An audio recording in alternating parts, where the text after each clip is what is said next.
সভা স্মরণ সভা আমরা আজকে রাষ্ট্রবাদী করবো। সেই অতীতকে স্মরণ করছি এবং আজকে আপনারা অনেকেই হয়তোবা আপনারা সবার যেহেতু আপনারা সবাই এখানে জুলাই যোদ্ধা ছাত্র দলের এক একজনের যদি ভূমিকা পালন করতে চায় আমার ইউনিয়ন ছাত্র দল সহ, কিন্তু সেটি সম্ভব নয়। আপনারা একটি কথা বলছি, আজকে ঢাকা কলেজ ছাত্র দলের ইমাম, আপনারা এই নামটির সাথে অনেকেই পরিচিত, আমাদের বিপ্লবী সাধারণ সম্পাদক নাসির সহ আমাদের ঢাকা কলেজ ছাত্র দলের বর্তমান যে সাধারণ সম্পাদক রয়েছে মিল্লাত সহ এই পুরানা পল্টনে যেখানে ইমরান গুলিবিদ্ধ হয়েছিল আজকের দিন পর্যন্ত সে পায়ের চিকিৎসা দেশের বাইরে চিকিৎসারত রয়েছে। ইমরান সেদিনও কল দিয়েছে, 2 দিন আগে কল দিয়েছে যে ভাই আপনারা সিদ্ধান্ত নেন, আমি এই পা নিয়ে পাচ্ছি না, আমার পা আমি কেটে ফেলবো, এই পা বাঁচানো সম্ভব নয়। সেই ইমরানকে স্মরণ করছে। আমি ইমরানকে বলেছি, ইমরান তুমি দেশের জন্য করেছ, তুমি তুমি ব্যক্তিগত অর্জনের জন্য করনি। আজকের দিন পর্যন্ত তুমি শুধুমাত্র বাংলাদেশ আমরা যে বিএনপি সরকার গঠন করেছি, জনগণ ভোট প্রদান করতে পেরেছে, সেখানে ইমরান তোমার অবদান রয়েছে। আমরা সেই ইমরানের অবদান স্মরণ করছি।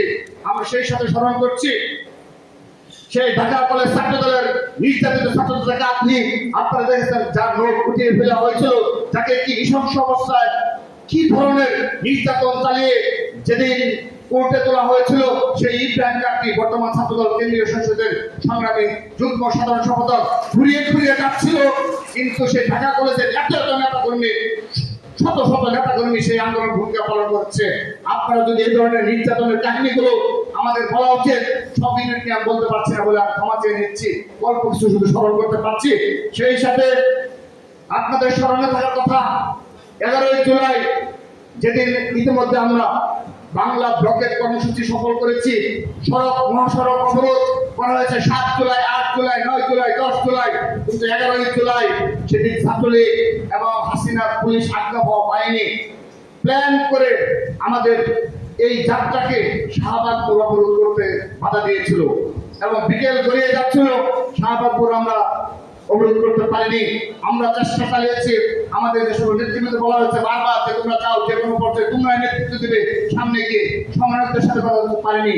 সেদিন জগন্নাথ বিশ্ববিদ্যালয়ের ছাত্রদল নেতৃত্বে জগন্নাথ বিশ্ববিদ্যালয়ের কয়েক শত সাধারণ শিক্ষার্থী নেতৃত্ব দিয়ে শাহবাগপুরের প্রথম অবরোধে ভঙ্গ করেছে, সেদিন অবরোধ করেছিল। তারপর সকল শিক্ষা প্রতিষ্ঠানের নেতৃবৃন্দ সেখানে অবস্থান নিয়েছিল, সেদিন নেতৃত্ব দিয়েছিল এই জগন্নাথ বিশ্ববিদ্যালয় ছাত্রদলের যুগ্ম আহ্বায়ক 2 নং যুগ্ম আহ্বায়ক অন্যতম সাংসদ নেতৃত্ব রুমি, সারিয়া, রফিক, মিরাজ, ডেনি, শাওন সহ অসংখ্য ছাত্র দলের নেতাকর্মীর নেতৃত্বে সম্মুখে ব্যানারের নেতৃত্ব দিয়ে তারা সেই মিছিল নিয়ে এই শাহবাগের গুলিস্তানে এসেছিল। আমরা তাদের অবদানকে শ্রদ্ধা প্রদর্শন করছি। গুলিবিদ্ধ হয়েছে ইমরান সহ অসংখ্য নেতাকর্মী, মৃত্যুর হাত থেকে বেঁচে ফিরে এসেছে ছাত্র দলের পোস্টের যে সকল নেতাকর্মী, তাদের অসংখ্য নেতাকর্মী গুলিবিদ্ধ হয়েছে। সেই সাথে বেসরকারি বিশ্ববিদ্যালয়